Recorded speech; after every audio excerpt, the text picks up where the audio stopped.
Coming up on Currently, the latest county and city news, plus the old Taco Bell could see a pretty sweet renovation. That's all ahead on Currently.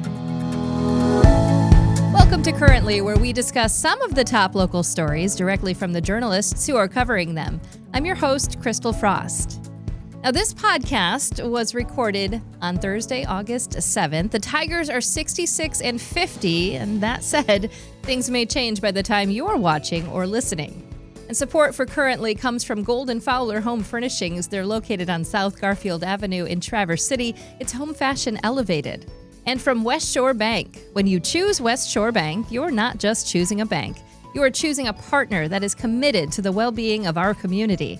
You can visit them today on 8th Street or at westshorebank.com. Support also comes from the Coin Slot Arcade Bar. It's a cool, chill hangout in Traverse City with a full bar in a low-key setting. Beth Milligan is here, the head writer for the Traverse City Ticker. That means they give you a crown, right? That's true. I don't wear it on the You air don't. because I try to be humble about the crown.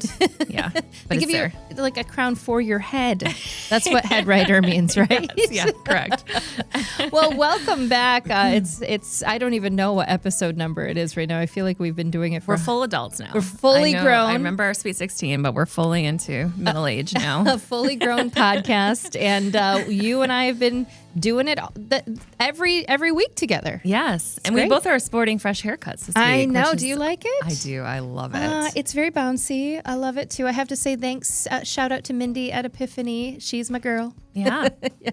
And she also held my hand as 10 inches of my hair went bye-bye. That's always good. I think anybody who's ever had long hair that cut it off understands that feeling. Yeah. Where you're like, there's no turning back. This is it. You're And I committed. like it. Yeah. And I'll tell you, as a short-haired person, you're committed now. You're locked in. You're locked into those locks. I love it. Well, we have a lot of stories to cover today, and I'm excited to get to the first story, which is about some things that happened at the City Commission meeting, namely the Mill District and the Jubilee House funding. So let's talk about that. Yeah, so Traverse City Commissioners unanimously approved both of these items on Monday at the City Commission meeting this week. The first is a new project that's going in on Woodmere Avenue near Squaredale Country Store. So it's the former TC Millworks property. Tim Pulliam of Keen Technical Solutions and his partners own that site there. They are launching a new project called the Mill District. It is a project with 4 new buildings. It's going to be built near Boardman Lake, including 1 commercial building and 3 residential buildings.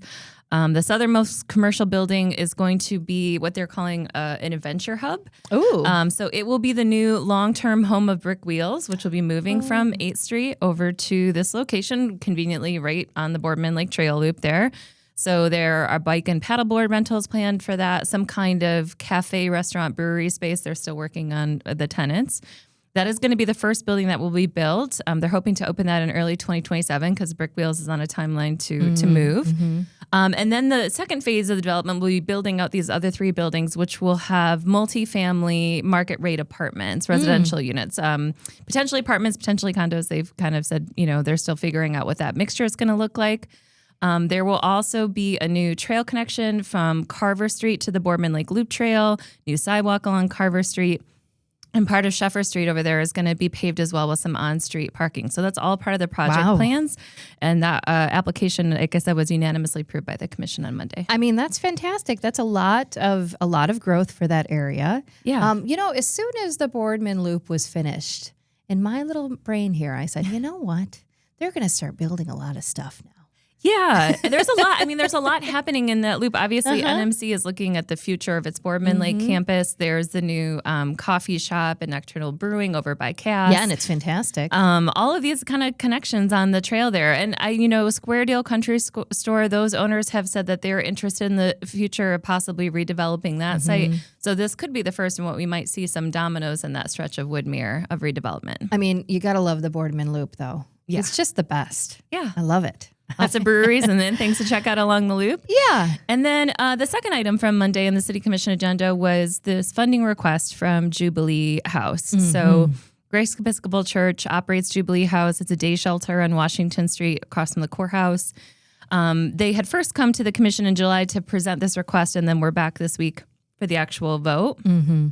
So in the last couple of years, and I think we've talked about this a little bit on the show before, but they have really seen a significant increase in the number of guests. The average back in 2022 was 38. We're now up to 102 this year. Wow. So nearly a tripling in daily guests.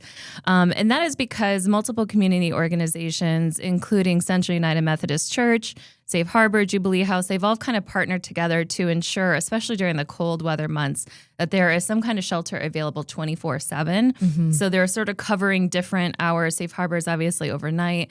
You've got the Central United has the breakfast in the morning, and then you've got Jubilee House kind of into late morning into the afternoon. Until people can go back to Safe Harbor.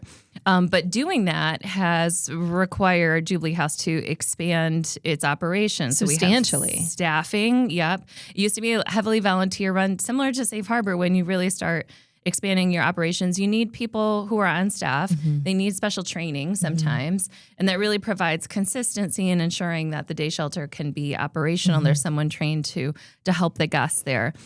So the funding request to the city was unanimously approved. It's a little over $100,000 to get them through the rest of this year. Okay. And there was a lot of conversation on Monday that the commission really views this as a one-time funding assist. Jubilee House is looking for grants to support its operations long-term. It has applied for many of them. It's already been awarded some of them. And it's hoping to get on a reliable grant cycle, in 2026 and beyond, so it has sustainable funding.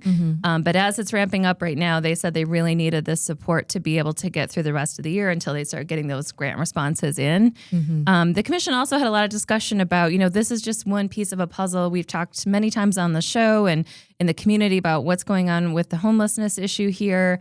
It's not a unique crisis to Traverse City. The housing shortage is all over the nation.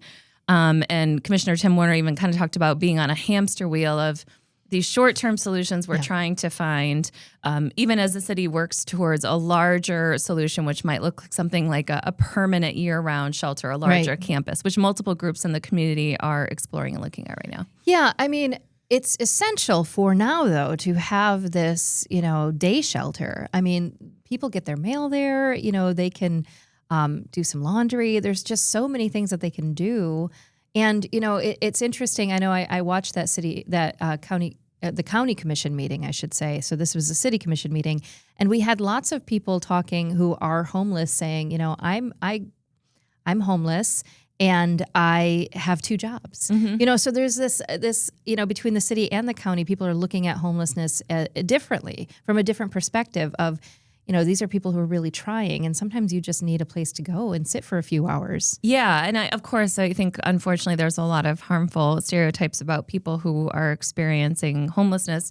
Sometimes there are a lot of people who are experiencing it for the first time as our rents are going up and our income levels aren't keeping up. And like you said, many people do juggle one or more jobs. And sometimes you just, having a place to take a shower and get clean and presentable for work are really important services that can help with that transition out of homelessness. So the funding is there for Jubilee House through the end of the year. Yeah.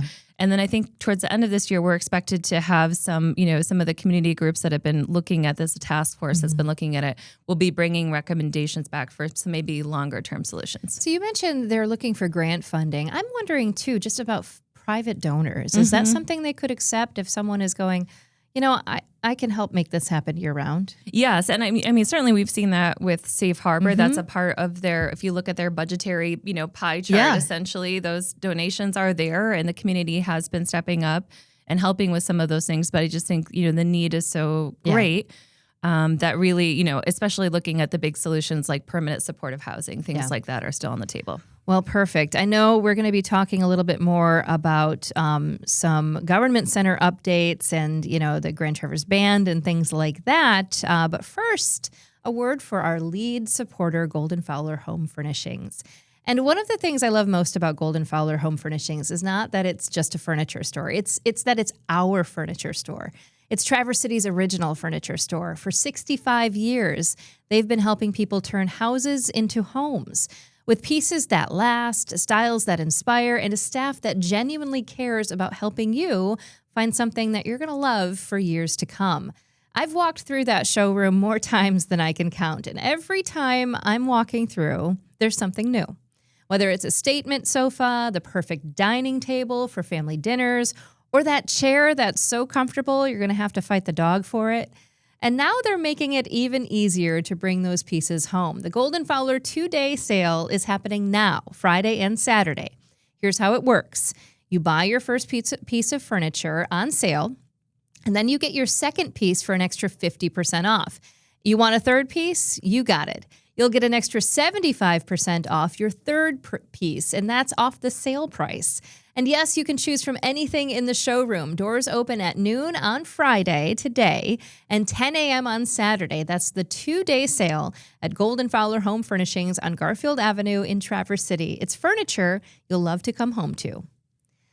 Welcome back to Currently. We're going to skip over to another story here, which is talking a little bit about Government Center projects, and then also the Grand Traverse Band and cross-deputization. What does that mean? Yes. I like big this fancy idea. Word. Yeah, so we're just moving from the city to the county commission meeting now. The Grand Traverse County Commissioners met on Wednesday. So the first part of the story was about this cross-deputization agreement. So what that means, this has been long discussed, has taken some time to get this agreement across the finish line. But it means that the Grand Traverse Sheriff's Office and the Grand Traverse Band of Ottawa and Chippewa Indians, their tribal police, will cross-deputize their law enforcement officers. So that arrangement would allow Sheriff's Office deputies to make arrests both of Native Americans and non-Native Americans on tribal and trust lands. Sure. Allow tribal police to do the same thing on both tribal lands and other parts of Grand Traverse County. Oh, interesting. So that essentially they're activated and able to move within all of the spaces of Grand Traverse County, which is really helpful when you have, a major crime scene happening, or just one agency can respond faster than another if there's like an assault in progress or something like that. Sheriff Mike Shea had spoken about the challenges that come when you don't have an agreement like this in place. The sheriff's office isn't technically authorized legally to do anything on tribal land. Sure. So they've responded because they've been the closest to an assault in progress and have had even their deputies be assaulted in the past and haven't really been able to respond or do anything because they didn't have the legal standing to be there and to operate. Yeah. So this agreement will allow them to do that. And obviously there are several prominent band properties in Grand Traverse County, the Turtle Creek Casino certainly, but there's a growing housing development on Herkimer Road. It's a beautiful housing development. Yeah, but lots of properties where, again, they're kind of operating, within Grand Traverse County, which is normally the sheriff's office jurisdiction, but they have those separations. So this will allow them to be collaborative. They were both very supportive of it. Both the sheriff's office and the tribe spoke about it on Wednesday. In fact, the band already has agreements like this in Leelanau, Benzie, and Antrim counties. Oh, interesting. The reason Grand Traverse County has been so long getting across the finish line, this is really, truly, I think, government bureaucracy is how it kind of works, unfortunately, sometimes. Nate Elger, the county administrator, said that they had gone to their insurance provider and just asked, for approval for this agreement. And that's where it got held up. It got stalled at that review level, even though the same insurance company also operates in other counties where agreements like this are in place. And so they were talking about it on Wednesday, and Nate said, he kind of was like, well, what's the difference with Grand Traverse County? We're covered by the same insurance. And he was told, because we asked. Oh, interesting. So it's one of those things sometimes in government where you ask trying to do the right thing, and then it's like, oh, actually, since you've asked, we're now going to do this really long review. We're going to push pause for, 2.5 years? Yeah.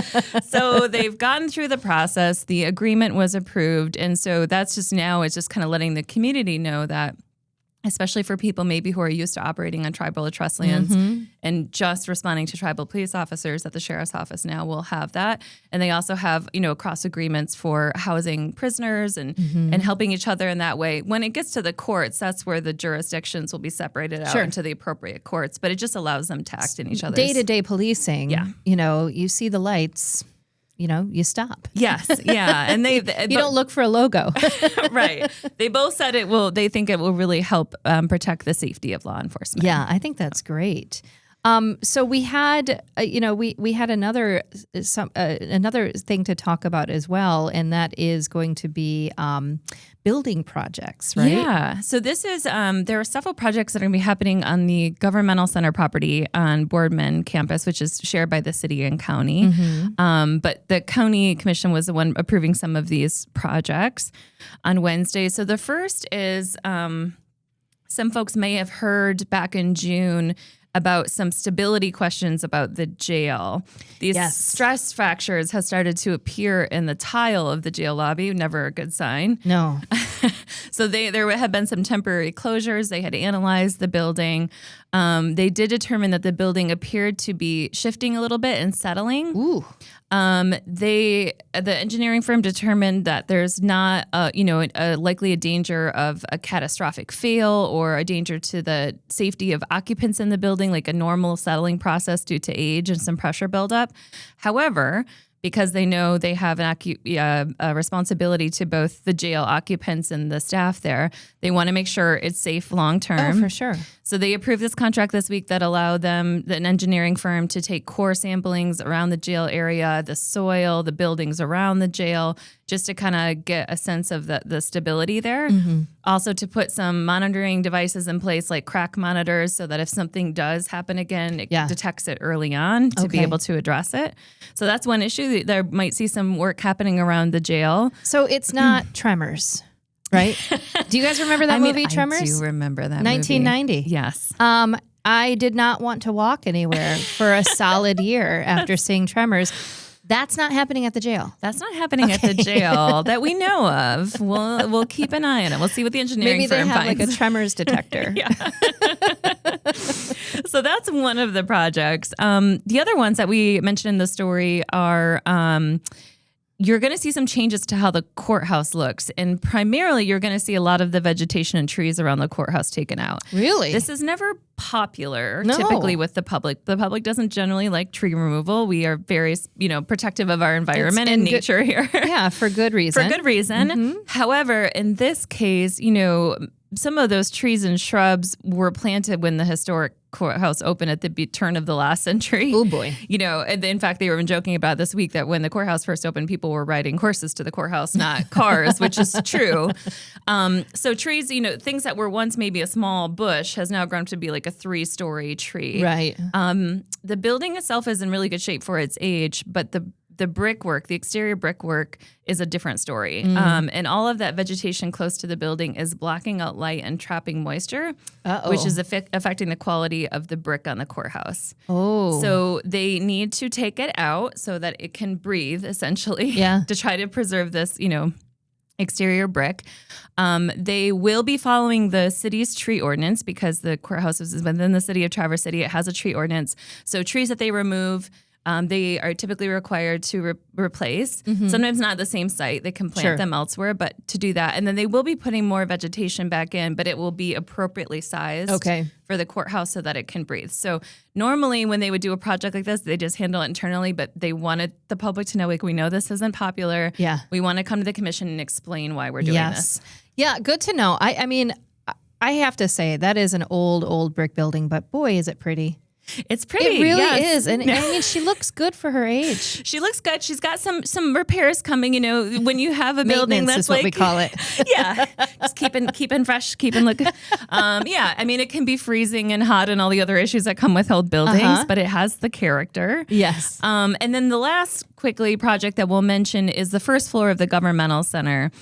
There will be some changes happening there, mostly to kind of redo the furnishings and fixings in the Register of Deeds, County Clerk, and County Treasurer's offices, updating some of the customer lobby furniture. It's getting pretty dated in there. I know. What are they doing with the old stuff? I want it. You should pop over there and just wait for them to bring it outside. It's very mid-century. Just tell them to say it's mid-century modern. MCM, put that on Facebook. Yeah, and then they'll sell it for $1 million. So just doing some, carpet kind of furniture type of updates on there. So those are all the projects happening over on that campus. Well, that's fantastic. I know there's another mention that we should talk about, which is the city and intersection work. Tell me more. Yeah. So, this is a separate little story that we did this week, but just to let folks know, because you might... I hate to say it. I know we're already dealing with the traffic impacts in Traverse City, but MDOT is going to be investing almost $2 million in improving 4 local intersections, including one that's in the city of Traverse City, but they're all around our area. So these 4 intersections are the intersection of Eastern Avenue with M37/Peninsula Drive. Okay, that's a big one. 2131, one at the Lowe's entrance, Marketplace Circle entrance, and one at the Meyer Walgreens entrance. Yes. And then the last one is M72 at Gray and Bugай Road. So at those 4 intersections, they're going to be updating the equipment, putting new ADA compliant sidewalk ramps in, new signs and pavement markings. That work is going to start on Monday. Oh, boy. And continue through November. What? So just so you know, at those intersections, I live on the end of Old Mission, so I have to come through that Eastern Avenue intersection almost every day.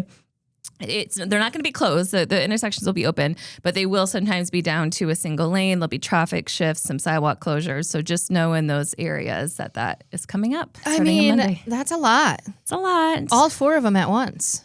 Yeah, and there may be some, staging or phasing of that since it's going through November. But yeah, just expect in those areas you could see work happening. I mean, road construction season is our 5th season here in Michigan, and it lasts all year long. It really does. It really does. Well, you know what?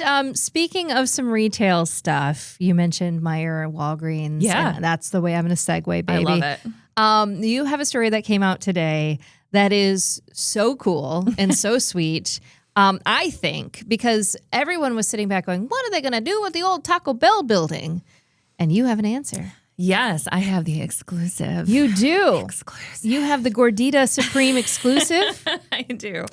We had expected, we reported, back in the spring, Taco Bell had moved basically just a few doors down. Yeah, on they're East still Front there. Street. Taco Bell's still there. They're just in the old KFC building. Yeah.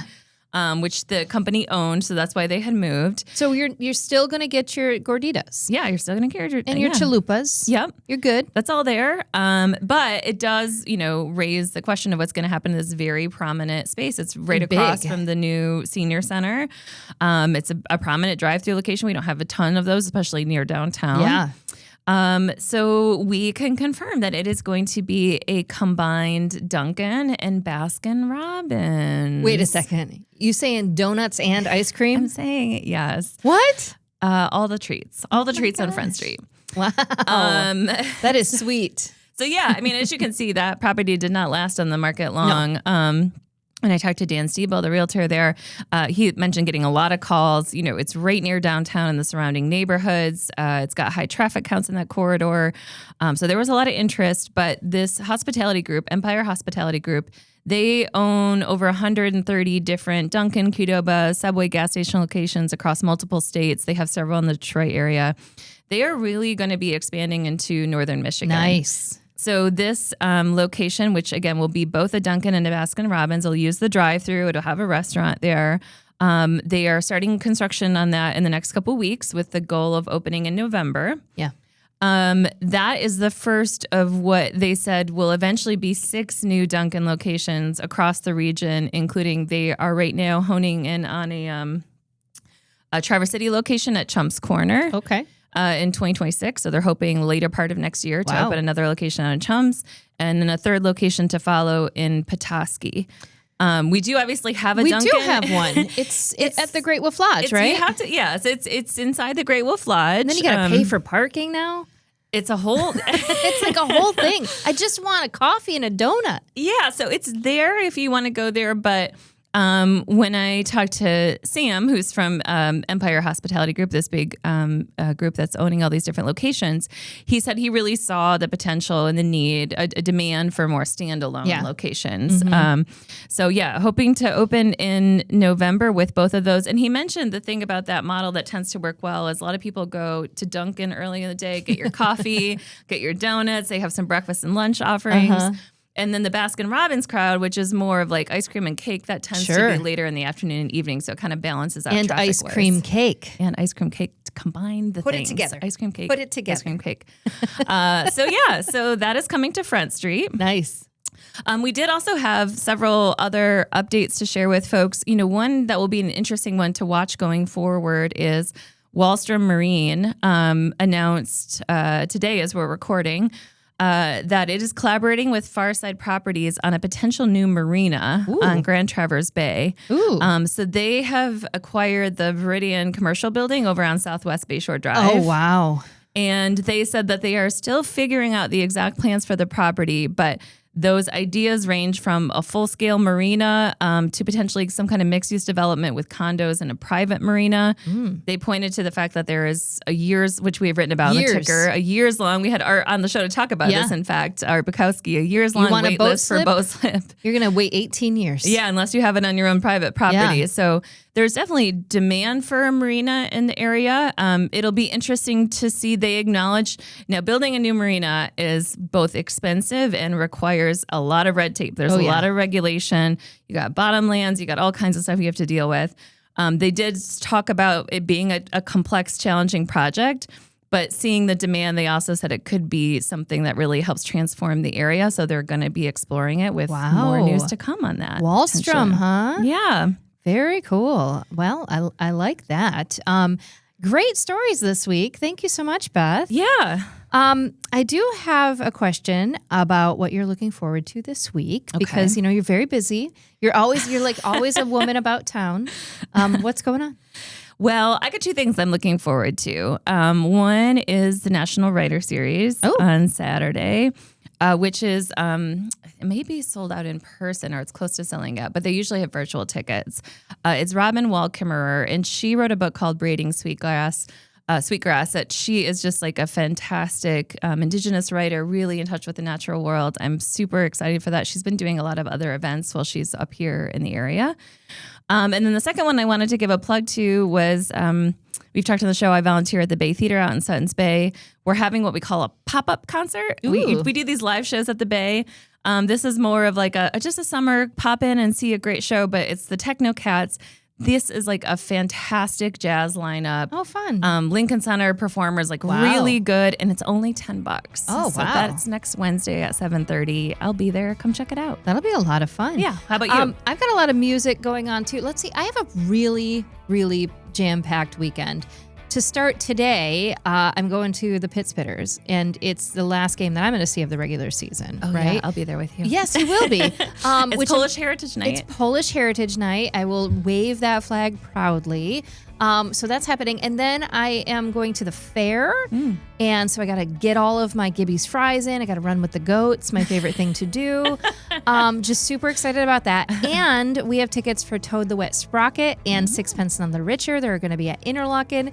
Tickets are still available for Saturday. So that's kind of awesome. That's awesome. And then the hubby and I get in the car. We're headed to Pine Knob on Monday to see Toto. My God. Men at Work, and Christopher Cross. What? Yes, it is a The holy trifecta of yacht rock. Yacht rock, like gods have shined upon us.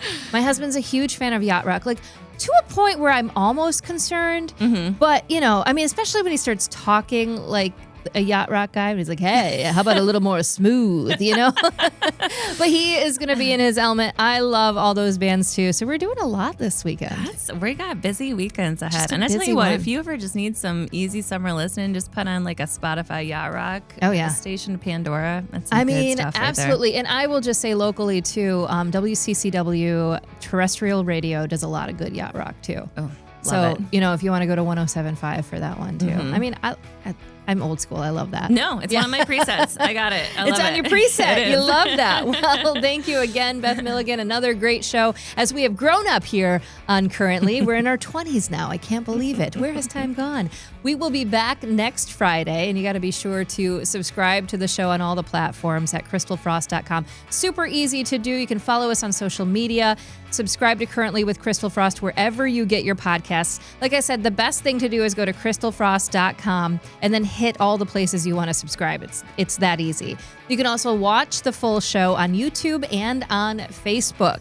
Listen, watch, learn. Currently is a Compass local podcast produced by Pancake Boy Productions. Big thanks to our lead supporter, Golden-Fowler Home Furnishings, in addition to the amazing West Shore Bank and the Coin Slot. And speaking of the Coin Slot, grab your quarters, yo, and get playing the best machines in the area. I'll see you there soon.